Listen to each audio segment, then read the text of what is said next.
NTV News। अस्सलाम वालेकुम नाज़रीन, मैं मोहम्मद अली रिन तव्हां ॾिसी रहिया आहियो महबूब न्यूज़ नेटवर्क टीवी। हाज़िर आहियूं प्रोग्राम भलीकार सां गॾु। प्रोग्राम भलीकार में अॼु असां सां महिमान जेका आहे Reshma Thebo. Reshma Thebo women development department में आहे, सोशल वेलफेयर ऑफिसर आहिनि। पाण 2010 खां पंहिंजूं ख़िदमतूं सर अंजाम ॾेई रही आहे पंहिंजे डिपार्टमेंट में ऐं माशाअल्लाह तमामु घणी एक्टिव रही आहे।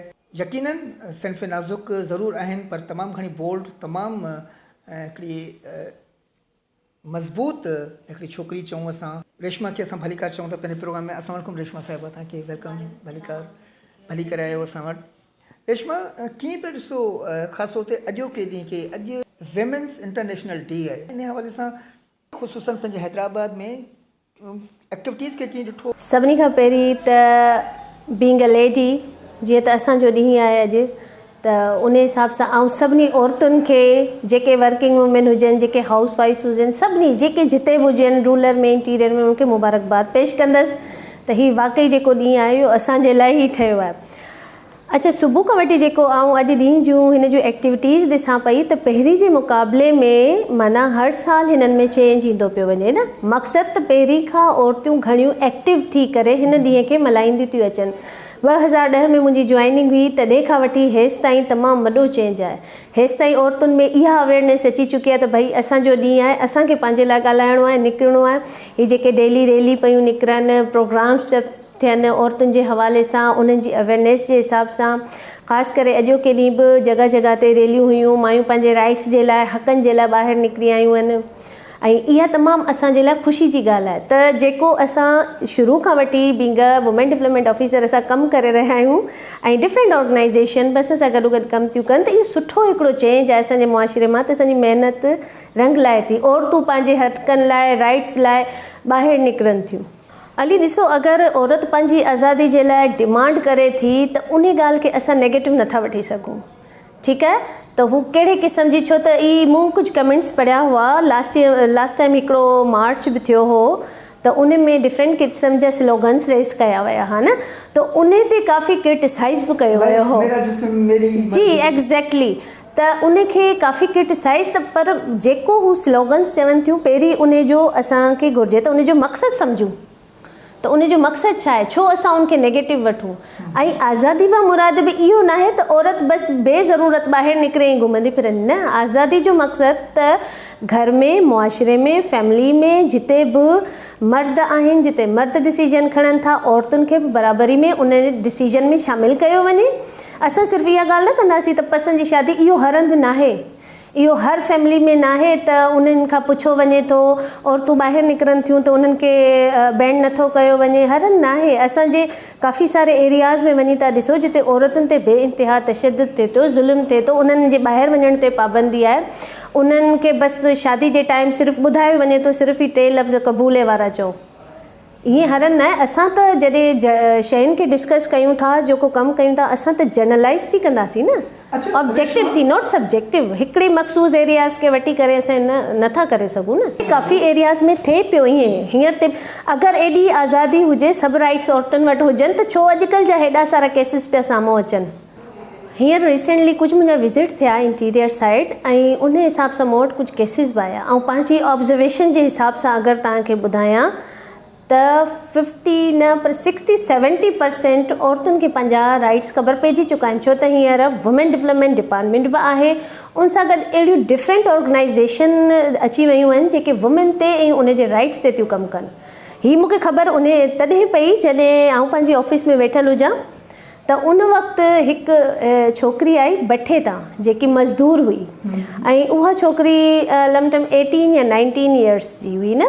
उन अचण साण ई मूंखे डायरेक्ट ऑफिस में अंदरि आई आहे ऐं उहो मतिलबु मज़दूरी कंदे ऐं उतां शाम जे टाइम तक़रीबन 3-4 बजे मूं वटि आई ऐं मूंखे अची चयईं त मैडम मूंखे पंहिंजे हस्बैंड जे लाइ केस कराइणो आहे। 1 साल थियो आहे मुंहिंजी शादी खे। मूं चयो बाबा छा केस कराइणो आहे? चई मूंखे हुन चमाट ठही आहे।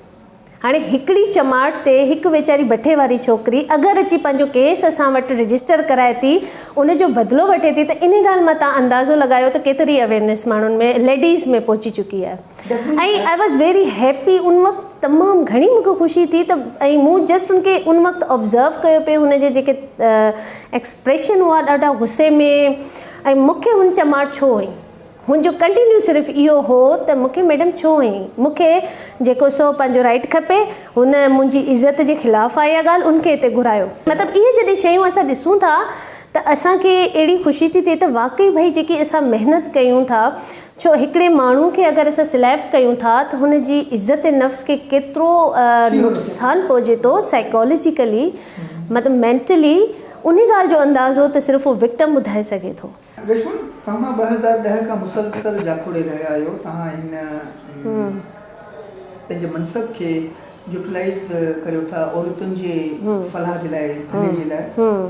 2010 खां हेसि ताईं 2021 ताईं को अहिड़ो हाई प्रोफाइल केस? तमामु घणा केसिस असांजी लाइफ में अहिड़ा हाई प्रोफाइल केसिस थी गुज़रिया आहिनि। काफ़ी सारियूं लेडीज़ अहिड़ियूं आहिनि जेके डिफरेंट डिस्ट्रिक्ट्स मां असां वटि, हिकिड़ी लेडी हुई मूंखे यादि आहे, पर इहो आहे जो बीइंग अ कॉन्फिडेंशियलिटी मैटर ऐं नाला कोन डिस्कस कंदसि। हू शाम जो 6 बजे असांजे सेंटर ते पंहिंजे 3 नियाणियुनि सां पहुती हुई, डिस्ट्रिक्ट दादू मां। त उतां जो को सम्झो असर रसूख़ वारो हो ऐं पॉलिटिशियन वग़ैरह, उहे उन जेको सो हिन खे तमामु घणो लेडी खे हैरास कयो हो, ऐं माना शी वॉज ऑल्सो टीचर, सो उन जे हिसाब सां उनखे एतिरो करे छॾियईं जो हुन पंहिंजी जॉब खे रिज़ाइन करे छॾी, हुन हर शइ खे सम्झो ख़तमु करे छॾियो सिर्फ़ु पंहिंजी जान बचाए। हुनखे फाइनली त हुनखे मारण जूं धमकियूं ॾिनियूं हुयूं, हू जान बचाए हिते अची सेंटर में पहुती हुई। त अल्हम्दुलिल्लाह असां हुनखे शेल्टर बि कयो ऐं हुनजो मैटर अहिड़े तरीक़े सां असां सॉल्व कयो जो हींअर उहा लेडी उतां पंहिंजी हिकिड़ी तमामु वॾी सुठी ऑर्गेनाइज़ेशन हलाए रही आहे उन डिस्ट्रिक्ट दादू में, ऐं उन में हुन काफ़ी सारियूं फीमेल एम्प्लॉइज़ रखियूं आहिनि जिन खे हुन एम्प्लॉयमेंट ॾिनी आहे। त मक़सदु एतिरी लेवल ताईं असां हुनखे, ऐं हू इहो जेको हैरासमेंट हुई 4 सालनि खां कंटिन्यू बर्दाश्त कंदी अचे पई। उन जे विच में हू फाइनेंशियली ऐं मतिलबु सम्झो इलाही ख़तमु थी वई, छो त पॉलिटिकल हुनखे तमामु घणो प्रेशर हो। इनखे अलावा जेको हिकु ॿियो केस अहिड़ो हो जो हिकिड़ी लेडी हुई पंहिंजे हस्बैंड खे छॾे ऐं घर खे छॾे हली वई हुई, तक़रीबन 12 इयर्स ताईं हुन पंहिंजे ॿारनि खे ऐं हस्बैंड खे ख़तमु करे छॾियो न, जंहिं माण्हू जे आसिरे हू वई हुई उतां, त उन बि उनखे छॾे ॾिनो। 12 सालनि खां पोइ सम्झो मतिलबु हू असां वटि जॾहिं पहुती त उनखे 12 साल थी चुका हुआ न, हू असांखे एज़ अ विक्टिम पुलिस आणे ॾिनी हुई न, तमामु बुरी कंडीशन में हुनखे मेडिकल ट्रीटमेंट वग़ैरह असां हुनजो करायो, पोइ असां हुनजे हस्बैंड खे घुरायो, हुनजे ॿार ओसि ताईं वॾा थी चुका हुआ। बदकिस्मती सां असांजे मुल्क जो अलमियो इहो आहे, असांजे इदारनि में सियासी इंटरप्ट तमामु घणी रहंदी आहे। बिल्कुलु। हे जेको सियासी टंग अड़ाइणु हूंदो आहे, इहो तव्हांजे डिपार्टमेंट में केतिरो आहे? ऑफकोर्स थी वेंदा आहिनि, काफ़ी अहिड़ा सारा केसिस अची था वञनि असां वटि, पोइ उन में डिफरेंट क़िस्म जूं कॉल्स अचनि थियूं, असांखे थ्रेड्स अचनि था ऐं धमकियूं, इहे सभु मिलंदा आहिनि। पर अल्हम्दुलिल्लाह इहो आहे जो असांखे डिस्ट्रिक्ट लेवल ते हिकिड़ो जेको नेटवर्क ठहियलु आहे, असांजो हिकिड़ी रेपो ठहियलु आहे, तमामु स्ट्रॉन्ग आहे। त उन जे बेसिस ते असां इन्हनि शयुनि खे कवर करे वेंदा आहियूं। असांजो मेन मोटिव हूंदो आहे जेकी औरत अचे थी उनखे सपोर्ट करिणो आहे, चाहे कहिड़ो बि वे अख़्तियार करिणो पवे। रेशमा, ही जेको डोमेस्टिक जेका वायलेंस थिए थी उन वाले सां, या जेको रेप केसिस वधंदा पिया वञनि, मासूम ॿारनि सां जेके रेप थियनि था, उन वाले सां तव्हां सम्झो त कर सोची सम्झी का साज़िश थिए थो, या असांजी इन में जेको सो हिकु असांजी सोसाइटी पाण इन्वॉल्व आहे, हिकिड़ो मिसयूज़ ऑफ सोशल मीडिया जेको आहे न, this is the main factor. ऐं जेको पंहिंजी हुन में एक्सपीरियंस में इहे शयूं कुझु ॾिसंदी आहियां त इहे कुझु मिसयूज़ ऑफ मीडिया थी वियो, ऐं ॿियो हिकिड़ी इलिटरेसी असांजे मुआशिरे जी, ऐं नॉट प्रॉपर जेकी सा काउंसलिंग जेके से असांजे कुझु जेके छोकिरा असांजा हितां ताईं रिसेंटली हिकिड़ो दादू वारो मैटर थियो आहे, त उन में ई ॾिसो उहो त प्रिप्लान कोन हो। तव्हांजी शादी 2016 में थी, 2010 खां तव्हां जेको हिकिड़ो ख़िदमत जो जज़्बो अंदरि में रखी, तव्हां 2010 में तव्हां घरां पेर कढियो, तव्हां माशाल्लाह साइकोलॉजी में मास्टर्स कई आहे, तव्हां माण्हुनि जी साइकी खे तमामु तकिड़ो सम्झंदा हूंदा, ठीकु आहे। शादी खां पोइ तव्हांजी जेका ऑफिशियल जेका लाइफ आहे, तव्हांजी जेका ख़िदमत वारी जेका लाइफ आहे, उन में को फ़र्क़ु आयो आहे? 100% इलाही फ़र्क़ु आयो आहे। इलाही फ़र्क़ु आयो आहे। शादी खां पहिरीं जेको हिकिड़ो जॉब हिन करियर में आऊं हुअसि, ऐं वरी शादी खां पोइ, शादी खां पहिरीं मदर ऐं फादर पंहिंजे ॿारनि खे एॾो मतिलबु नाज़ुक ऐं एॾो मतिलबु केयरिंग हूंदा आहिनि जो अगरि ऑफिस मां थकी घर वेंदा हुआसीं त एॾो मतिलबु लव अफेक्शन थकिजी आई आहे कमु न कयो वेठा हुजो पर शादी खां पोइ इहे सभु शयूं ख़तमु थी थी वञनि बीइंग माई एक्सपीरियंस घर वञो ठीकु आहे हस्बैंड जो प्रेशर न आहे अलहमदिल्ला he is very much cooperative उन जे करे ई आउं हिते आहियां पर असांखे पंहिंजी ज़िमेदारियुनि जो अहसासु थी थो वञे त भई जल्दी वञिणो आहे बेबी हूंदी घर ही ज़िमेदारी आहे हू ज़िमेदारी इहो थोरो चेंज अची थो वञे लाइफ में अच्छा माशाल्लाह तव्हांजा बाबा साईं पुलिस ऑफिसर अल्हम्दुलिल्लाह उन्हनि तव्हांखे न्याणी जे हैसियत में तव्हांखे पढ़ायो तव्हांखे हिकिड़े सुठे मक़ाम ते पुॼायो बिल्कुलु तव्हां जे करे शायदि तव्हांजा माउ पीउ वॾा प्राउड फील कंदा ऑफ कोर्स ऐं इनमें सॼो क्रेडिट मुंहिंजी मदर जो आहे she is very strong lady Ali मूंखां बि डबल स्ट्रॉन्ग रियली सॼी मुंहिंजी मदर बाबा साईं त जॉब जे हिसाब सां हूंदा हुआ पुलिस जी जॉब पर जेको आहे all the credit goes to my mother all credit goes to mother इहा रेशमा साहिबा चवे थी पर असां पाण बि मञंदासीं त छो त माउ जेका आहे उहो अलाह पाक जो ख़लक़ियल अहिड़ो हिकिड़ो रिश्तो या अहिड़ो हिकिड़ो इंसानु आहे जेको औलाद खे जेतिरो सम्झे थो उहो दुनिया जो को रिश्तो नथो सम्झी सघे ऐं रेशमा जी मदर खे सलाम थो पेश करियां ऐं दुआगू आहियां त सदाईं सलामत ऐं ख़ैरियत सां हुजनि रेशमा तव्हांजी हिकिड़ी भेण लेक्चरर बि आहे ॿी बि एजुकेशन सां सलाहियल आहे मर्दाणो माशरो सॾिबो आहे माज़र सां अॼु बि तव्हां हेतिरो तव्हां वटि आज़ादी बि आहे तव्हांजा ॾींहं बि सेलिब्रेट थियनि था वीचारनि मर्दनि जो को ॾींहुं सेलिब्रेट नथो थिए ठीकु आहे उन बावजूदि तव्हां चवंदा आहियो मर्दाणो माशरो तव्हांजे ख़ानदान मां या तव्हांजे ख़ानदान जे ॿाहिरां कंहिं मर्द तव्हांजे ॿाहिरि निकिरण ते तव्हांजी तालीम ते तव्हांजे इन सोशल या जेका लाइफ आहे तव्हांजी ऑफिशियल लाइफ आहे उन ते कंहिं क़िस्म जा एतिराज़ वारिया अली हिकिड़ो को मर्द न आहे पर जेके बैक साइड्स खां असांजा थियनि था फैमिलीज़ ऐं ज़ाहिरी ॻाल्हि आहे रिलेटिव्स वग़ैरह जॾहिं असां कॉलेज पास कयो त यूनिवर्सिटी जी एडमिशन खां वठी वॾो एतिराज़ हलियो न यूनिवर्सिटी में छोकिरियूं था पढ़ाइनि यूनिवर्सिटी में छोकिरियूं था पढ़ाइनि त इहो इशू तॾहिं खां ई हलियो पर मुंहिंजी मदर जेको सो हुननि एॾो स्ट्रॉन्ग स्टेप वरितो चई बाबा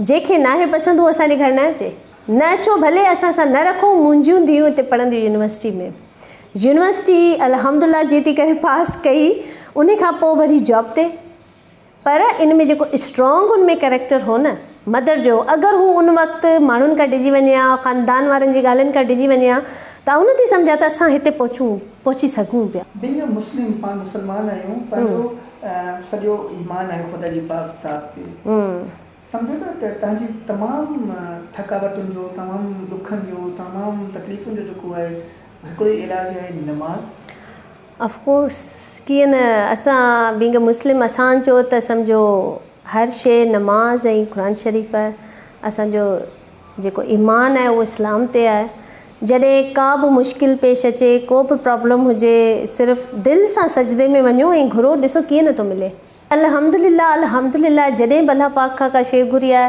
100% मिली आहे बेशक असां गुनहगार आहियूं पर मिली आहे हा बिल्कुलु थींदो आहे कोशिशि कंदा आहियूं त बिल्कुलु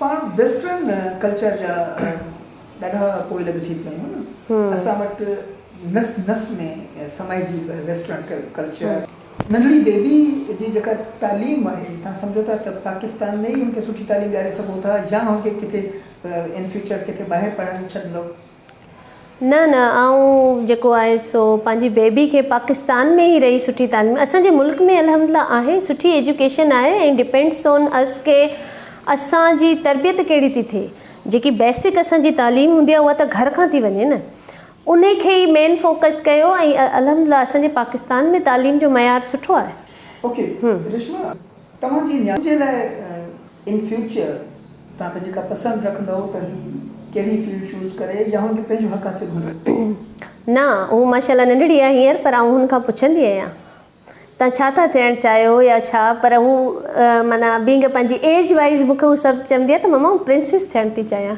just it was very innocent question, हुनजो जेको ॾाढो इनोसेंट हुनजो इहो जवाबु हूंदो न, उहो मतिलबु इहो चवंदी आहे इन फ्यूचर आउं प्रिंसेस थियणु थी चाहियां न, त बाबा ठीकु आहे, तव्हां पंहिंजे इनखे अहिड़े तरीक़े सां हुनखे पंहिंजो हक़ु हूंदो जंहिं बि फील्ड में अगरि हू वञणु चाहिनि थियूं, हुननि जे इंट्रस्ट ते जेके हू खणणु चाहिनि।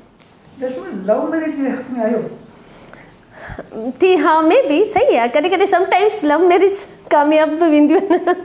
तव्हांजी शादी लव आहे अरेंज? मुंहिंजी शादी अरेंज।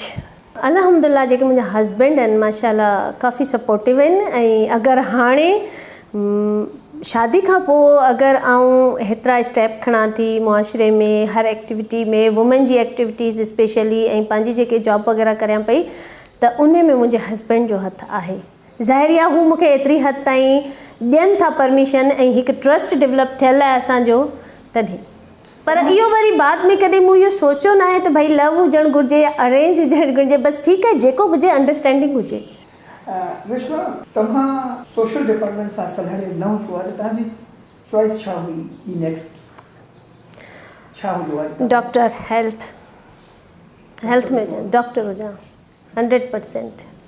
8 कलाक घर खां ॿाहिरि रहण खां पोइ जेको तव्हां घर के टाइम ॾींदा आहियो उहो तव्हांजे ज़ाहिर आहे डिस्ट्रीब्यूट थींदो हुओ तव्हांजे घर वारे ऐं तव्हांजे ॿारनि जे विच में। छा अम्मा बाबा जे घर वञणु थींदो आहे? ऑफकोर्स वीक में 2 डेज़ जेके सैटरडे संडे उहो मुंहिंजे मदर ऐं फादर जो आहे।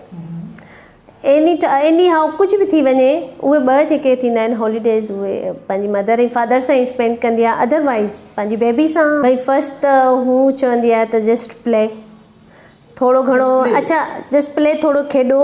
हा, ऑफिस मां थकिजी वञो पोइ बेबी सां वरी खेॾणो पियो पवे थो, उन खां पोइ वरी उनखे मोटिवेट करिणो पए थो त स्टडी जे लाइ। पोइ मतिलबु इहे डिफरेंट नंढियूं नंढियूं शयूं आहिनि, पंहिंजी बेबी खे टाइम ॾियणो थो पवे, ऑफकोर्स उनखे नथा इग्नोर करे सघूं। त आउं इहो ई चवंदी आहियां त बाबा औरत में अलाह ताला तमामु घणी एब्ज़ॉर्बिशन पावर रखी आहे न। ऑफिस मां जॾहिं मर्द थकिजी ईंदा आहिनि त उन्हनि खे हर शइ बेड ते खपंदी आहे, पर जॾहिं औरतूं सॼो ॾींहुं कमु करे ऑफिस मां घर थियूं वञनि त उहा हुनजी सेकेंड ड्यूटी स्टार्ट थींदी आहे। डोंट यू थिंक कि ॿारनि जे पुठियां दौड़णु केॾो डिफरेंट मतिलबु डिफ़िकल्ट आहे 8 आवर्स जी ड्यूटी करण खां पोइ। त इन जे लाइ अलाह ताला हुननि खे हर अशरफुल मखलूक़ात में आला दर्जो ॾिनो आहे, त इहे ई सभु शयूं आहिनि। बिल्कुलु सही था चओ। असां तव्हांखे सलाम पेश कयूं था, छो त मुंहिंजी माउ बि औरत आहे, मुंहिंजी भेण बि, मुंहिंजी ज़ाल बि, मुंहिंजी धीउ बि। ज़ाहिर आहे असां उन्हनि औरतुनि जी एहतराम ऐं इज़त खां पोइ को मुक़ाम हासिल करे सघूं था ज़माने में, दुनिया में। रेशमा, कुकिंग में कीअं आहियो? आई एम सॉरी, कुकिंग जे बारे में न, ऐं मुंहिंजी सुठी न आहे कुकिंग, ख़ासि कुझु न आहे। छा ठाहे सघंदा आहियो? उर्दू जो हिते हिकिड़ो मुहावरो तव्हांजे करे ज़रूरु ऐड कंदसि, उल्लू बनाने के अलावा क्या अच्छा बना लेते हैं? वो मेरे हस्बैंड ही बता असल में हू कुकिंग जेको आहे सो स्टार्ट खां वठी जो माना हिकिड़ा हूंदा आहिनि न स्टूडियस चिल्ड्रन जेके पढ़ाई जी तरफ़ घणा हूंदा आहिनि न, त शुरू खां वठी उन फील्ड में घणी वियसि पढ़ाई जी तरफ़। त इन शयुनि में वरी बींग अ केयरफुल जीअं मदर हुई त इन बि न थियणु ॾिनो अमी। पोइ अॼु ॾींहं ताईं उहा शइ मूंखे सेट न थी। बाक़ी अदरवाइज़ इहे हा इहे नंढियूं नंढियूं शयूं अची वेंदियूं आहिनि कुझु। हा, इहे नंढियूं शयूं अची थी वञनि, बाक़ी हिकिड़ी जेको स्पेशल कुक हूंदो आहे न, हा इहा बि ठही वेंदी आहे, कॾहिं कॾहिं सुठी ठही वेंदी आहे। बसि उहो डिपेंड करे थो लक ते, अगरि सुठो लक हूंदो गेस्ट जो या फैमिली जो त सुठी ठही वेंदी। तव्हांजी पसंदीदा डिश कहिड़ी आहे? बिरयानी। बिरयानी तव्हांखे कंहिंजी ठहियल बिरयानी वणंदी आहे? मूंखे मदर जी, पंहिंजी मदर जी। ओके, अच्छा तव्हां माशाल्लाह 8 भेण भाइयो, 6 भेणूं ऐं 2 भाउ, पाण में विढ़ियो? न घणो न, बसि थोरो थोरो। अच्छा, बस थोड़ी नोक जोक हर किथे थींदी आहे। नो नो नो, हा दिस इज द नेचुरल में जेलसी ज़रूर थींदी आहे, छोकिरी में जेलसी? नो नेवर, मुंहिंजी सिस्टर्स ये नाइन कॾहिं नो नो नो नो, तमामु घणो ख़ुशि थींदियूं आहिनि, एप्रिशिएट कंदियूं आहिनि। या मुंहिंजी इवन सिस्टर्स बि आहिनि माशाल्लाह हींअर सुठी पोज़ीशन्स में आहिनि, त असांखे हिकिड़ी वाकई प्राउड फील थींदो आहे, नॉट जेलसी। ओके रेशमा, कपिड़े लटे में चूज़ी आहियो? ऑफ कोर्स, तमामु घणी। Which type of like dressing? मुंहिंजी नॉर्मल हूंदी आहे ड्रेसिंग, मतिलबु इहो न जो ब्रांडेड हुजनि पर फैशन जे हिसाब सां हेठि मथे न कंदी आहियां। I have my own dressing न कलर जेकी सूट करे। रेड। Red colour. अच्छा, छोकिरियूं क्रेज़ी हूंदियूं आहिनि ब्रांडेड शयुनि जो। ऑफ कोर्स आहियां। तव्हांखे कपिड़ा या का बि शइ ब्रांडेड न मिले त पोइ तव्हांजो मूड ख़राबु थींदो आहे? ऑफ कोर्स, हा, इहा ॻाल्हि सही आहे। ब्रांड्स जे मामले में काफ़ी चूज़ी तमामु घणी, स्पेशली ड्रेसिंग जे बारे में। ओके, हस्बैंड लाड नखरा खणे थो? हा, बिल्कुलु। हा, माशाल्लाह हस्बैंड मुंहिंजा ॾाढा कोऑपरेटिव ऐं सुठा आहिनि। भला आउं तव्हां खां वरी हिकिड़ो सुवालु कयां थो, जेको चोचलोपन, जेका लाड माउ पीउ सां हूंदो आहे उहो हस्बैंड सां आहे? चई सघूं था, हा, आहे। मुंहिंजो हस्बैंड मञींदो आहे मुंहिंजी ॻाल्हि, छो त हुननि खे अल्हम्दुलिल्लाह माना ट्रस्ट आहे मूं ते। सो इन हिसाब सां का बि पंहिंजी शइ अगरि का बि ॻाल्हि अगरि मञाइणी हूंदी आहे त उहे मञी वठंदा आहिनि।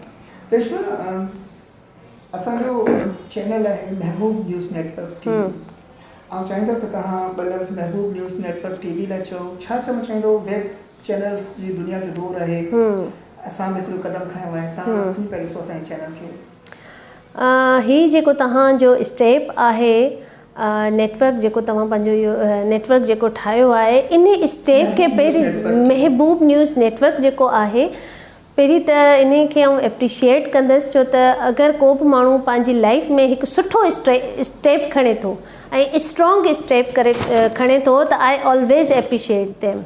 पर बशर्त इहो जो असां हुनखे पॉज़िटिविटी में यूज़ कयूं। अगरि तव्हांजो चैनल हिकु पॉज़िटिविटी में हले थो ऐं ख़ल्क़ जी हिकिड़ी ख़िदमत जे लाइ थो यूज़ थिए त तमामु घणो सुठो आहे। ऐं एप्रिशिएट कंदसि इन्हनि खे, ऐं तव्हांखे ऐं इहा एडवाइस कंदसि त इन फ्यूचर बि इन खे अॻियां खणी हलो ऐं जेके औरतुनि जा मसइला थियनि था, प्रॉब्लम्स थियनि था, अहिड़ियूं नंढियूं नंढियूं शयूं हाईलाइट कयो वञे ताकी तव्हांजे थ्रू अगरि कंहिंखे इंसाफ़ मिले थो, अगरि कंहिंजे लाइ भलो थो थिए त इन खां वधीक ॿी का ॻाल्हि न आहे। नाज़रीन, रेशमा थेबो सां ॻाल्हि करे रहिया हुआसीं।